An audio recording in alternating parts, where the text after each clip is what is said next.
Meus amados irmãos, graça a vós e a paz da parte de Deus nosso Pai e do Senhor Jesus Cristo. Essa é a saudação de Paulo aos Filipenses e com ela também quero encorajá-los na fé.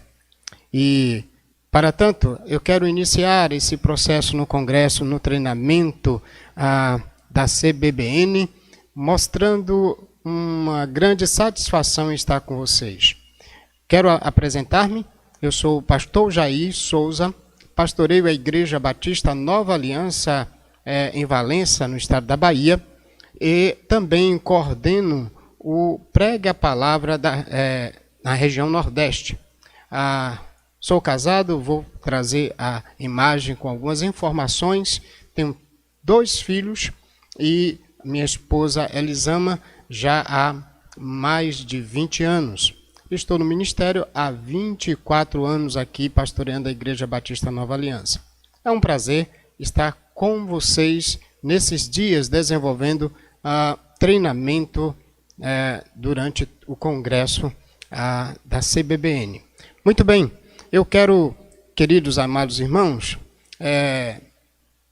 que Deus encoraje a todos vocês durante todos esses dias de treinamento e de congresso.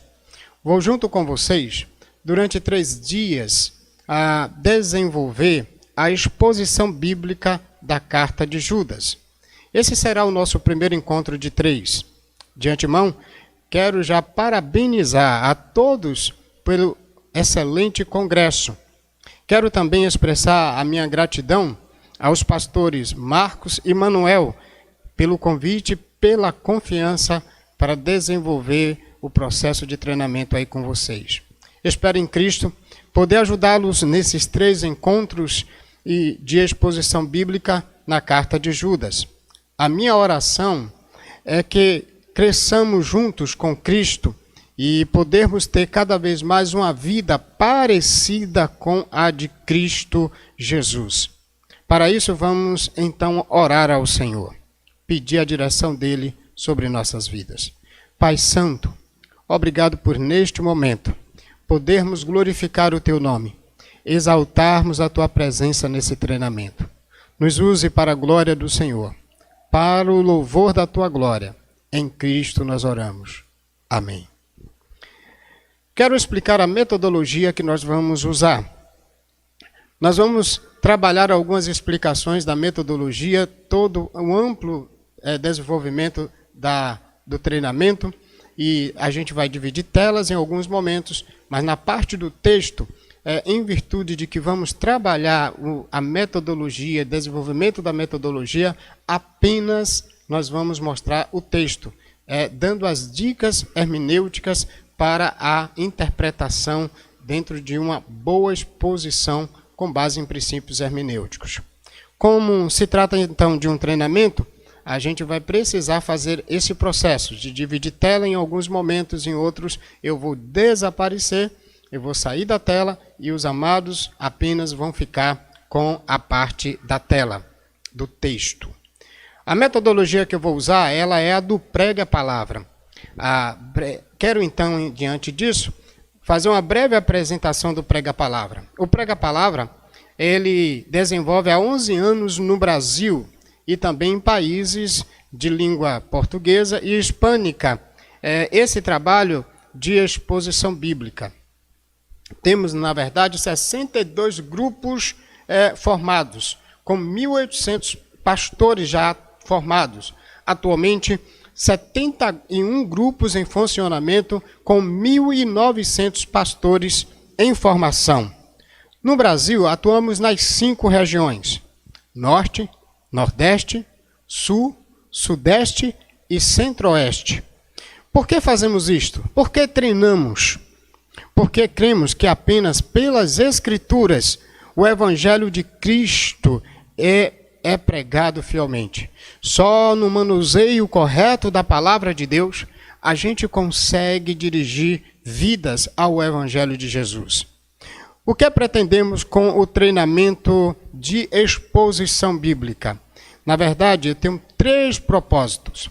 Vou dividir tela aqui com vocês para mostrá-los de forma simples. 3 propósitos. Vamos ver. Primeiro, transformação. Segundo, multiplicação. Terceiro, movimento. O que entendemos por cada um desses propósitos? O que entendemos? A próxima tela nos mostra isso. O que entendemos? Primeiro, por transformação. Por transformação, entendemos o seguinte: pelo estudo da palavra de Deus, oramos para que Deus transforme os nossos corações e os nossos ministérios, também famílias, através de mensagem de sua palavra, pelo poder do seu Espírito Santo. Por multiplicação, esperamos que você compartilhe este treinamento transmitindo a outros, a pessoas em sua igreja e a outros pastores e líderes de igrejas. Isso significa multiplicação. Para esse processo de multiplicação, inclusive, eu quero trazer uma ilustração desse propósito de multiplicação também com tela dividida. Um texto que muito bem nos ensina esse propósito é de 2 Timóteo 2,2. Vou lê-lo. O que de mim, entre muitas testemunhas, ouviste, confia a homens fiéis, que sejam idôneos para também ensinarem a outros. Veja o ciclo de multiplicação. Paulo pega de Cristo, transmite a Timóteo diante de muitas testemunhas, que vai transmitir a homens fiéis, e homens fiéis transmitir a outros. Esse é um ponto básico do nosso treinamento. Homens fiéis, porque só homens fiéis podem guardar o bom tesouro até aquele dia pelo auxílio do Espírito Santo. Esse é um dos principais aspectos que queremos que nesses dias de treinamento você entenda e aplique em sua vida e pratique isso de maneira plena. O que entendemos então por movimento? Depois desse treinamento, gostaríamos que cada um de vocês começasse um movimento de treinamento para pastores e líderes em sua convenção, em sua região, em suas igrejas e também e principalmente em cada lar. Esse é o grande desafio, porque o movimento da palavra, a palavra que não está presa, ela precisa desenvolver isso no mundo inteiro. Esse foi o ensino de Jesus aos apóstolos. Diante desse processo, cabe uma pergunta. E aqui vou mais uma vez continuar dividindo tela. Apenas na hora do texto, a gente vai para os momentos apenas da tela do texto. Como fazer isso então? Através de 8 princípios que o Prega a Palavra desenvolve. Quais são eles? Vamos verificar aqui no infograma esses 8 princípios do Prega a Palavra e todos eles levam-nos para o coração do texto. Primeiro, no infograma aí você vai observar, nós vamos explicá-los na medida do treinamento. Uns mais profundamente, outros ainda sem a devida profundidade diante do tempo. Primeiro, nós temos permanecer na linha. Veja que as setas deles todos estão apontando para o coração do texto. Textos e pressupostos é o segundo. Gênero literário é o terceiro. Fazendo boas perguntas. Instruções para a viagem. Estrutura. Grande ideia e teologia bíblica. Segundo o infograma, você percebe que todos os programas estão voltados, todos os princípios estão voltados para o coração do texto. Hoje, vamos usar na carta de Judas todos de maneira integrada, mas nos aprofundaremos apenas em 3 entre os que agora estamos em destaque no infograma. Quais são os 3 em destaque? Nós temos grande ideia, estrutura e gênero literário. Esses 3, mais especificamente, vão nos ajudar no processo agora do estudo da carta de Judas.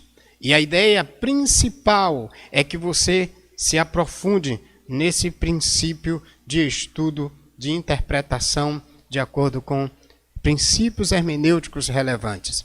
Nesses 3 encontros, vamos desenvolver 3 princípios hermenêuticos no estudo da carta de Judas. Hoje vamos trabalhar com o panorama, com o entendimento do gênero literário, como vimos no infograma. Nós vamos desenvolver agora, então, o panorama da carta de Judas, para o entendimento de gênero literário nesse panorama também na carta. Ou seja, nessa visão geral da carta, nós também vamos desenvolver o gênero literário com aprofundamento para a compreensão genuína da carta de Judas. Preciso então fazer 3 perguntas. Ainda continuo dividindo tela com vocês. E as 3 perguntas que são a seguinte: o que é um gênero literário? Vamos então compreender agora o gênero literário. Como entender o gênero literário pode nos ajudar a interpretar corretamente a carta? Terceira pergunta: por que entender o gênero literário ele é importante no processo do estudo de interpretação da Bíblia? Vamos entender isso também e espero no Senhor que isso fique claro nos nossos corações durante a caminhada. Vamos então entender cada um deles. Primeiro, o que é um gênero literário? Gênero literário é uma expressão que se refere ao tipo de literatura ou uma forma de escrever determinado texto. Na Bíblia você encontra diferentes tipos de gêneros literários, tais como você encontra narrativa, profecia, carta ou epístolas, que também significa a mesma coisa, outros gêneros literários. Nosso gênero literário aqui é carta. Vamos entender como, de fato, estudar a Bíblia num gênero literário chamado carta. Como, então, a pergunta agora que a gente desenvolve é como entender o gênero literário? Aqui nós temos a explicação agora da segunda pergunta. Primeiro, ler o texto corretamente. O gênero literário nos ajuda a fazer a leitura correta do texto. Segundo, a interpretação do texto corretamente. Além de ler, você interpretar o texto corretamente. Isso envolve entender qual era o propósito do autor ao escrever e ao querer transmitir aquele estudo ou aquele princípio. De antemão, eu quero também trazer a segunda ou a terceira pergunta. Por que entender o gênero literário ele é importante? Vamos ver ainda na divisão de tela. Primeiro, porque ele é a chave para entender que tipo de informação o autor da Bíblia está tentando transmitir. A Bíblia não foi escrita por nós. Alguém escreveu. O autor inspirado pelo Espírito Santo, os autores inspirados pelo Espírito Santo, mais de 40. Aproximadamente entre 40 um pouco mais. Esses homens queriam transmitir uma verdade genuína que receberam do Senhor. Então, porque ele é a chave para entender o tipo de informação do que o autor da Bíblia está tentando transmitir. Vamos ver isso. C.S. Lewis, inclusive, diz: enquanto você não conhece o propósito e o tipo de texto, e o que esse texto quer dizer ou transmitir, você não sabe ler o texto corretamente. Se você então não sabe ler o texto corretamente, também você não sabe interpretar o texto corretamente. Por que entender o gênero literário é importante? Segundo, porque ele nos dá certas dicas e até mesmo regras de como ler e interpretar o significado do texto. Há muita gente que acha que não, mas é fundamental para que a gente tenha esse entendimento. Vamos então para as dicas importantes para interpretar uma carta. Essas dicas, elas fazem parte dos princípios hermenêuticos e aqui no aspecto da carta. Primeira dica. O autor apresenta um argumento o qual ele vai defender em um pensamento progressivo em toda a carta. Ele apresenta um argumento. E esse argumento ele vai defender essa tese inicial que ele pontua, ele vai defender até o final da carta. E a gente precisa pegar esse fluir lógico, progressivo, do pensamento do autor. Como vamos então entender esse pensamento progressivo do autor? Segundo, veja como a carta começa e como a carta termina, que é mais uma dica.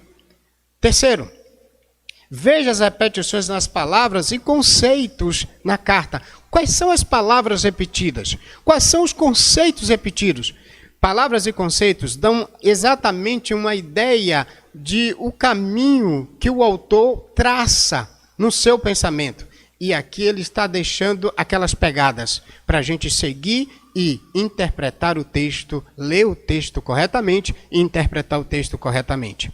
Quarto, veja contrastes e comparações. Em vez em quando, o autor traz contraste com muitas conjunções. Mas, contudo, porém, entretanto, por isso, e... Então, a gente vai encontrar várias conjunções, trazendo contrastes, outras vezes fazendo comparações.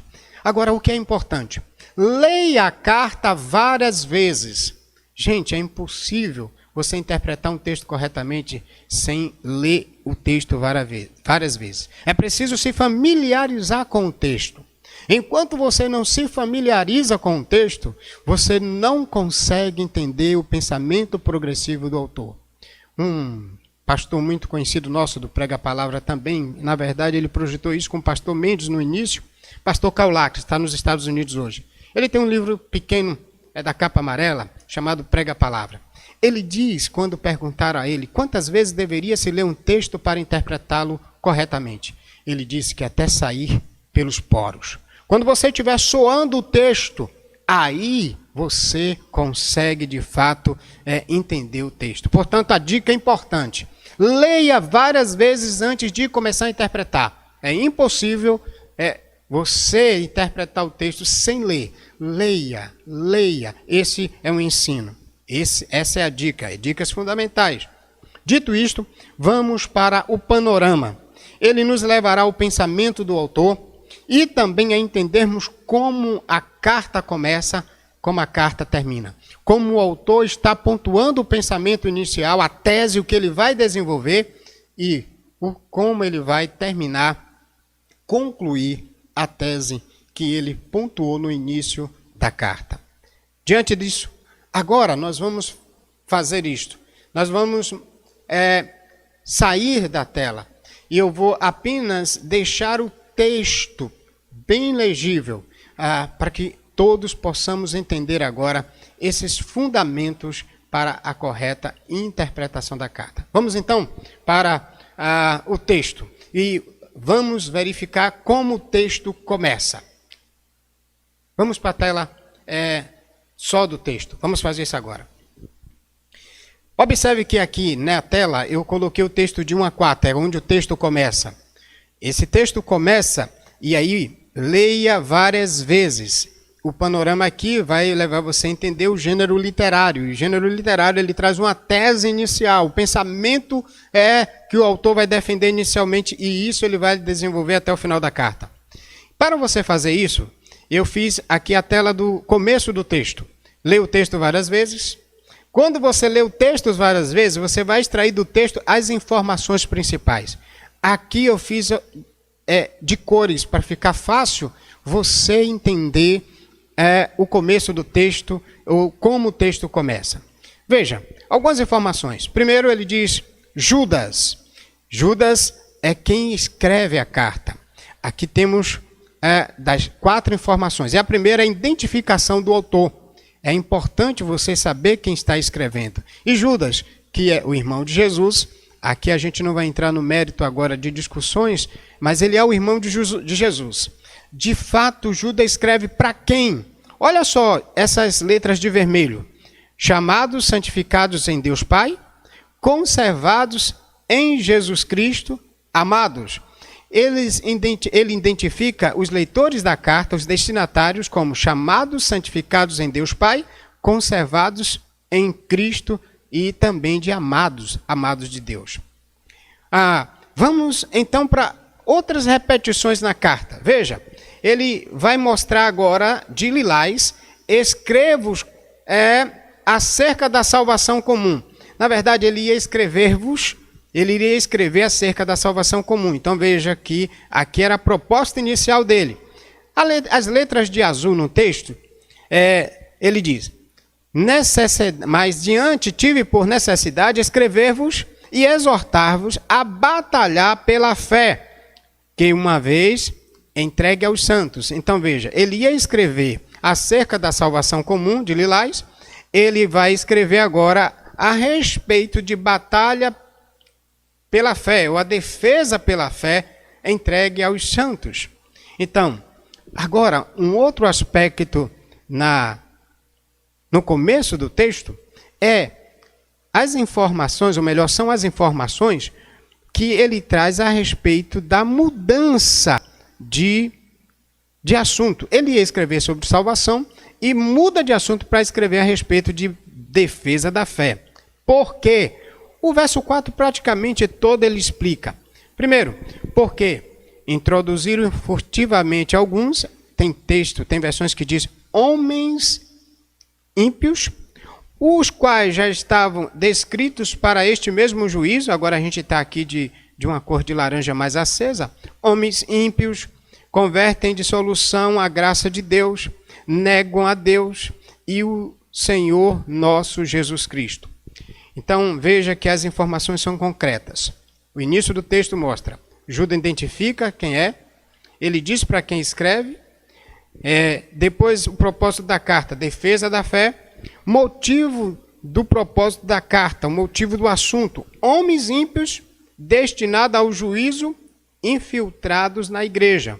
Então, a pergunta aqui agora é, qual o assunto do começo da carta? Resposta, proteção da fé diante da infiltração de homens ímpios destinados ao juízo. É assim que o texto começa. O assunto, a tese do autor, era proteção da fé diante da infiltração de homens ímpios destinados ao juízo. Quem deveria defender a fé? Chamados, santificados em Deus Pai, conservados em Jesus Cristo. Interessante que isso vai nos ajudar a entendermos o pensamento progressivo do autor. A proposta agora é exatamente essa. A tese inicial, proteção da fé diante da infiltração de homens ímpios destinados ao juízo. A próxima tela, ela leva a gente agora para o final do texto. Está lá em 20 a 24. Como o texto termina. E agora a gente sai da tese inicial do autor e nós vamos para a tese final do autor. Ler o texto várias vezes é a dica. Extrair agora do texto as informações principais. Do final do texto. Vamos verificar as informações. Ele diz, mas, na verdade ainda é Judas se mencionando ou se apresentando, falando, e ele fala a vós amados. Olha a identificação de amados aí de vermelho. Verde o autor, vós amados, os destinatários. Isso a gente viu lá no início. De azul, vamos para os destaques de azul. Veja, edificando sobre a vossa fé santíssima, o assunto é defesa da fé, edificação da fé. Lá era a defesa da fé no início, aqui ele volta para a defesa da fé. Orando no Espírito, outra forma de edificar a fé. Conservai-vos no amor de Deus, tudo de azul. Veja tudo de azul agora comigo. Esperando a misericórdia de nosso Senhor Jesus Cristo para a vida eterna. Aqui o assunto é edificação da fé. Aqui o assunto é fé edificada. Aqui o assunto é fé fortalecida. Ainda no verso 24, em azul, aquele que é poderoso para vos impedir de tropeçar. De novo, o assunto é fortalecimento da fé. Interessante que aqui ele diz que a fé é defendida não por nós mesmos, mas aquele que é poderoso para impedir de tropeçar. Porque tanto a fé quanto a salvação, elas são oriundas de Deus. E é Deus quem salva e é Deus quem sustenta a salvação. Isso é fantástico aqui. E para que ele faz essa ideia no verso 24? Aquele que é poderoso para vos impedir de tropeçar e para vos apresentar imaculados. É a ideia de sustentabilidade ainda da fé. Olha aqui então, é o mesmo assunto lá de defesa da fé. Ele está terminando com o mesmo assunto de defesa da fé, edificados na fé, solidificados na fé. De laranja, você vai encontrar aí no verso 22, mostrai compaixão para alguns que estão em dúvida. Esse mostrar compaixão para alguns que estão em dúvida parece uma ação dos homens ímpios na vida de alguns membros da igreja. Por quê? Porque eles estavam infiltrados lá no início, e agora a gente consegue, no verso 22, que Judas solicita aos crentes firmes a mostrarem compaixão para com alguns que estão em dúvida. Isso é interessante, parece que as ações dos ímpios tiraram alguns das convicções divinas. Isso em nossos dias também é muito visto, não é verdade? Ok, agora se você observar aí de lilás, ou com mais ou menos um roxozinho, verso 25, ao único Deus, nosso Salvador, por meio de Jesus Cristo, nosso Senhor. Lá no início da carta ele fala também que os homens negaram ao único Deus e a também o Salvador Jesus Cristo. A pergunta aqui, no final da carta é: qual o assunto do término da carta? Resposta: proteção da fé diante da ação dos homens ímpios. Proteção da fé diante da ação dos homens ímpios. Esse é o assunto do final da carta. Vamos então verificar agora a continuação do panorama. Só que dessa vez a gente sai do começo da carta e a gente sai do final da carta. Nós vamos encontrar agora, desenvolver agora o meio da carta. Se o começo da carta foi de 1 a 4, o término da carta foi de 20 a 24, vamos então entender que o término da carta ele está de 5 até o verso de número 19. Eu quero desenvolver por etapa. Vamos ver então por etapa. De 5 a 7, de 5 a 7, vamos para o desenvolvimento da carta, parte 1. Aqui a mesma dica, você precisa ler o texto várias vezes, extrair do texto as informações principais. Vamos ver de verde. Começando com verde, mas quero a identificação do autor, mesmo na parte do miolo. Judas se identifica no começo e Judas se identifica no final. Lembrai-vos, ele está falando aos amados, aos santificados. De vermelho você agora consegue enxergar. Como a quem já uma vez soube isto, ele está falando ainda para os amados no sentido de exortá-los. Vamos agora observar, além de azul, agora a gente vai para o laranja. Agora veja, Senhor salvou um povo, tirando da terra do Egito, anjos que não guardaram, como Sodoma e Gomorra e as cidades circunvizinhas. De quem ele está falando agora? Ele está falando de ímpios do período do Antigo Testamento. Ele está falando do povo que saiu lá do Egito, e ele está falando de anjos caídos, que não guardaram o seu principado, mas deixaram a sua própria habitação. Então ele está falando de pessoas incrédulas, de pessoas desobedientes.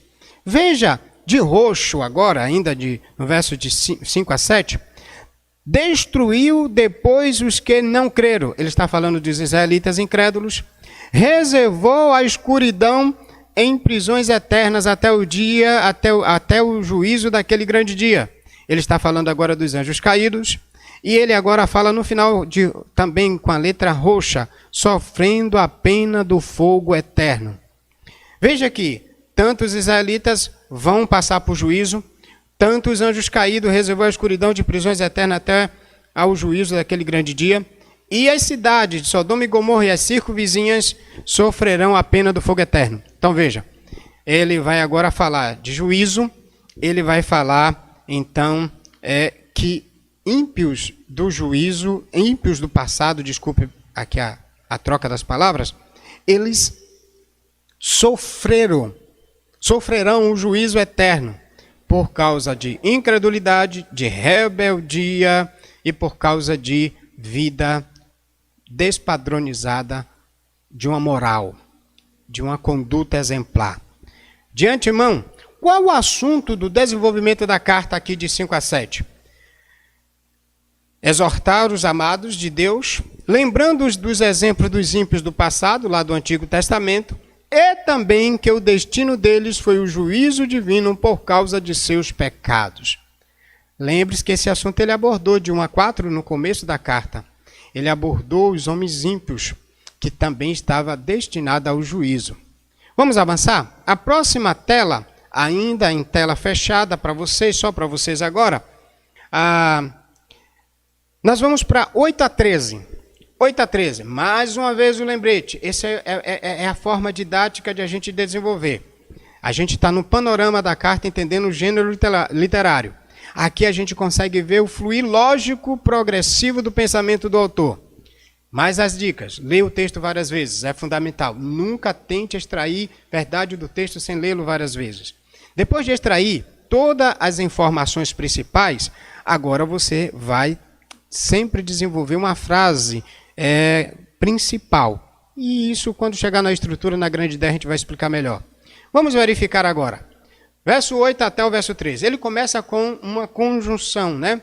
Contudo, já mostrando um processo, azul. Mas, veja no verso 9, porém, veja que agora ele traz algumas conjunções, marcando esse pedaço de texto com adversativas, ou conjunções adversativas.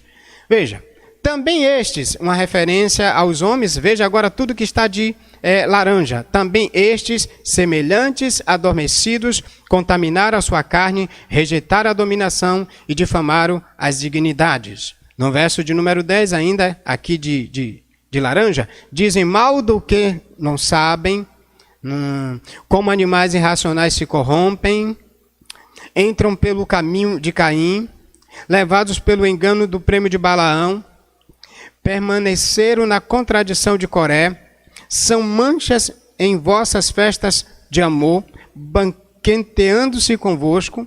Eles aqui estão infiltrados, como lá no começo da carta.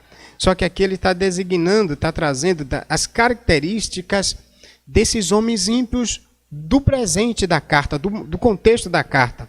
Diz que esses homens também, eles apacentando a si mesmo, sem temor, são nuvens sem água, são como árvores murchas, estou nas letras laranja, hein?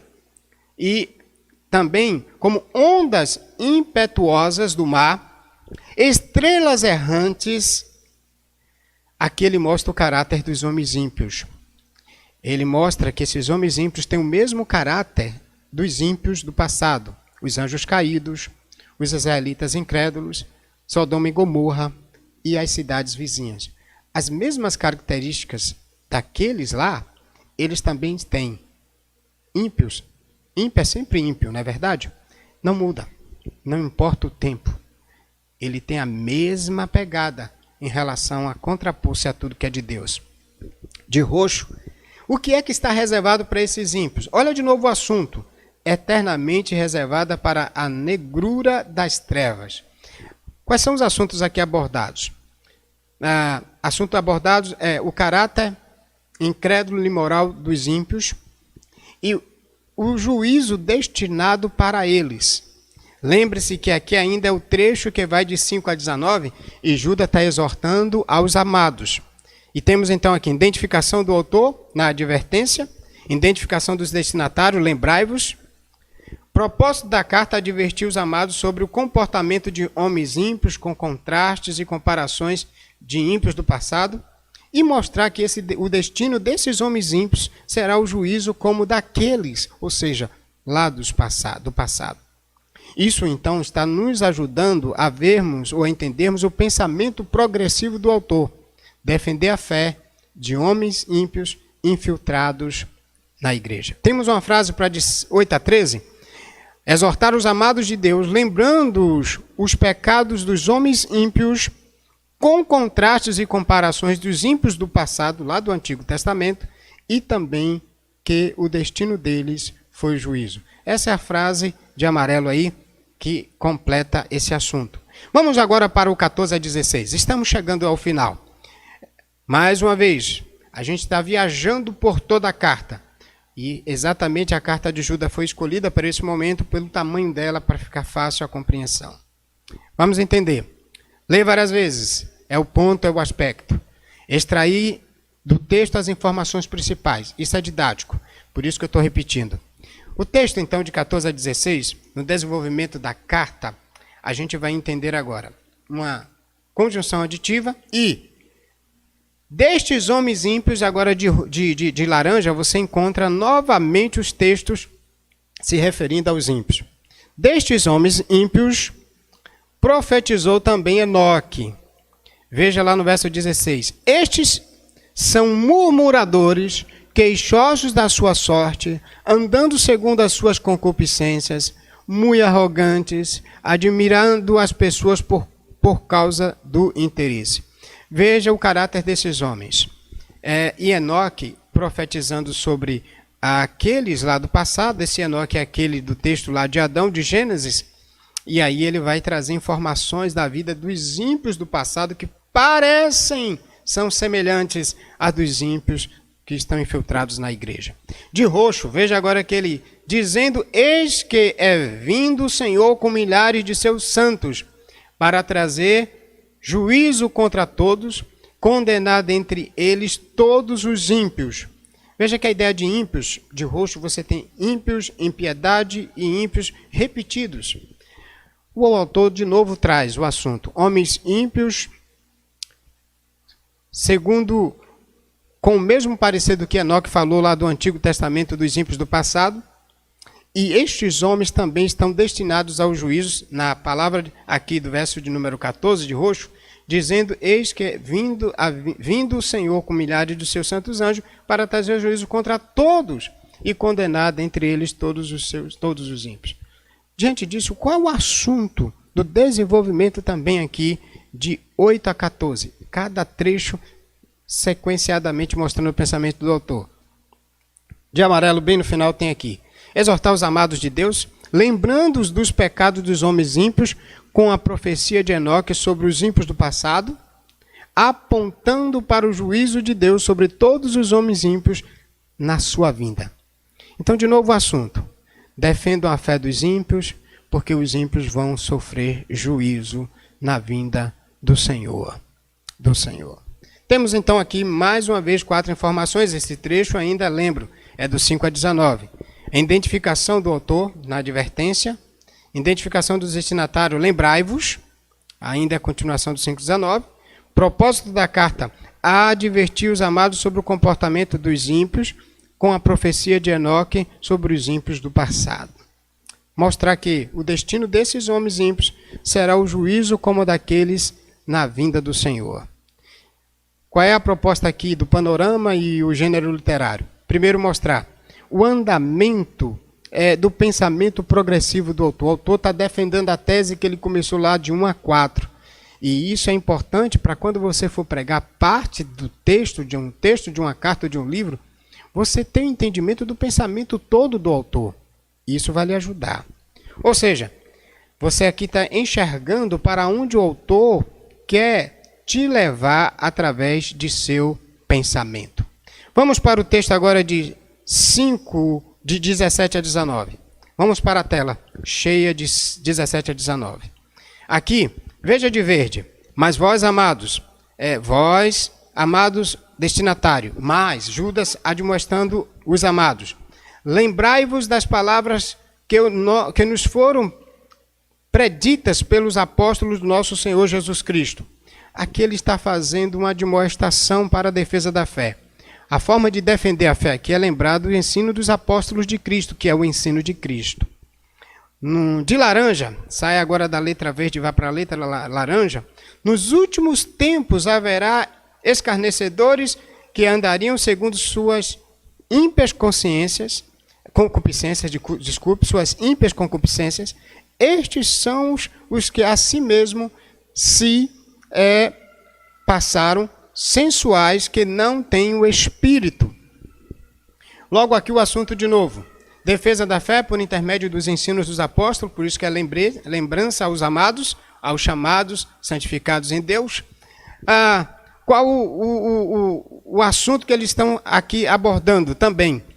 O outro assunto de amarelo, ou de laranja aqui, é exatamente os homens ímpios atuando, como as características da doutrina dos apóstolos sobre eles. De maneira que, qual o assunto do desenvolvimento da carta aqui na parte de 17 a 19?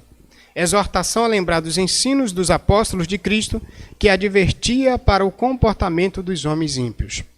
Então, de novo, defesa da fé por intermédio da palavra dos apóstolos de homens ímpios que estão infiltrados na igreja. Diante disso, queridos, eu quero agora voltar para a tela cheia, a tela dividida com vocês, para a gente terminar nosso encontro. O primeiro encontro de hoje. No panorama geral aqui, a gente viu como o autor desenvolve seu pensamento, do começo ao final. E essa é uma característica do gênero literário. É o pensamento progressivo de forma lógica do autor. Vocês viram, então, como o panorama da carta traz para a gente a ideia de também entender o gênero literário, o perfil do gênero literário. Panorama, ele nos dá uma visão geral da carta.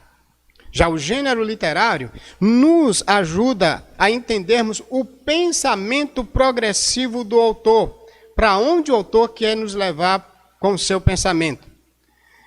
Respondendo aqui algumas perguntas interessantes, diante desse panorama da carta.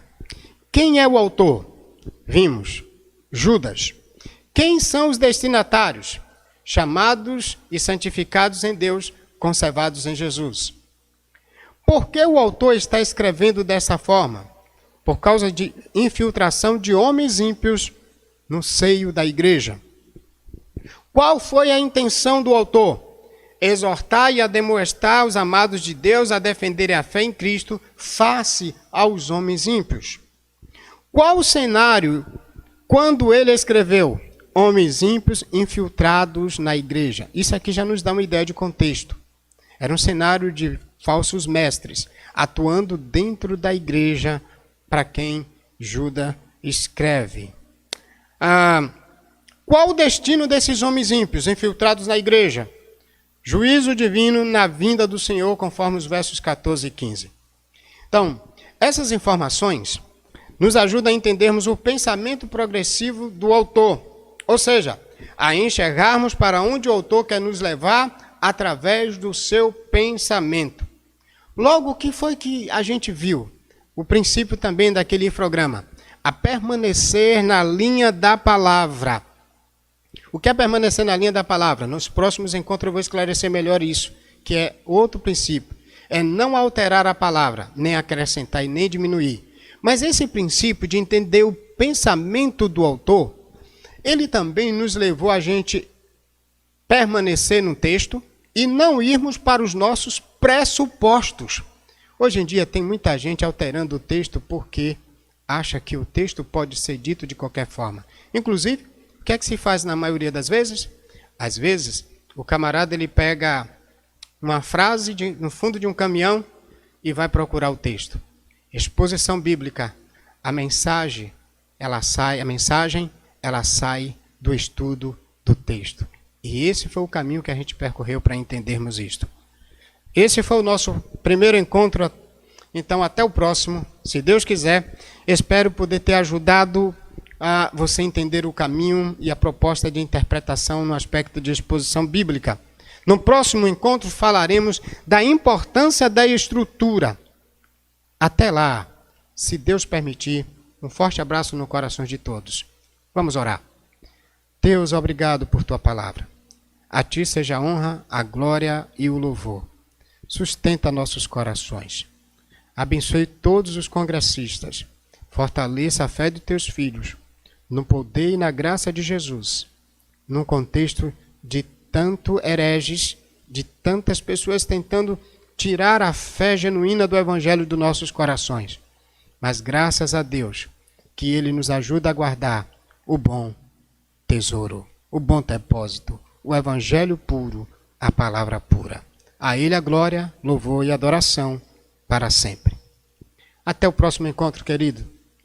Um forte abraço.